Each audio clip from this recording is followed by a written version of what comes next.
আসসালামু আলাইকুম ওয়া রাহমাতুল্লাহি ওয়া বারাকাতুহু। তো বরাবরের মতো আজকে একটা নতুন টপিক নিয়ে আপনাদের মাঝে হাজির হইলাম। সেটি হলো ফৌজদারি কার্যবিধি 1898 সালের 51 ও 52 ধারা মোতাবেক সার্চ অফ অ্যারেস্টেড পারসন।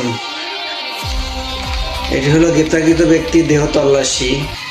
আর হলো 52 ধারায় উল্লেখ আছে গ্রেপ্তারকৃত ব্যক্তি যদি নারী হয় সেক্ষেত্রে তার দেহের তল্লাশি আমরা কীভাবে করব। তো চলুন আমরা জেনে আসি। তো প্রথমে 51 ধারায় গ্রেপ্তারকৃত ব্যক্তি পুরুষের দেহ তল্লাশির নিয়ম। তাহলে অবশ্যই গ্রেপ্তারের পর আপনি ম্যাজিস্ট্রেটের সামনে অথবা কোনো একটা লোকের সামনে প্রমাণ হিসেবে রেখে তাকে দেহ তল্লাশি করতে হবে।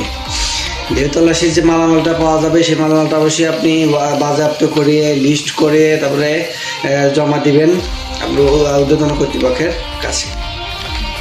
আর ধারা 52 উল্লেখ আছে গ্রেপ্তারকৃত ব্যক্তি যদি নারী হয় সেক্ষেত্রে কি করবেন।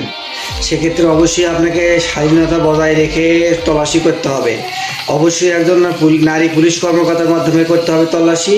আর যদি নারী পুলিশ কর্মকর্তা না থাকে তাহলে আশেপাশে কোনো মহিলার মাধ্যমে সেই গ্রেপ্তারকৃত নারী আসামি আপনি দেহ তল্লাশি করতে পারবেন। অবশ্যই এটা মাথায় রাখবেন। এটা 2020 সালে সংশোধিত হয়েছে নারী আসামির ক্ষেত্রে। অবশ্যই যদি ভিডিওটি ভালো লেগে থাকে লাইক কমেন্ট শেয়ার পাশে থাকুন। এইরকম ভিডিও পেতে অবশ্যই পেজটি ফলো দিয়ে থাকুন। আর আপনারা কীরকম ভিডিও চান অবশ্যই আমার কমেন্ট বক্সে লিখবেন, আমি সেই রকম ভিডিও দেওয়ার চেষ্টা করবো। আসসালাম।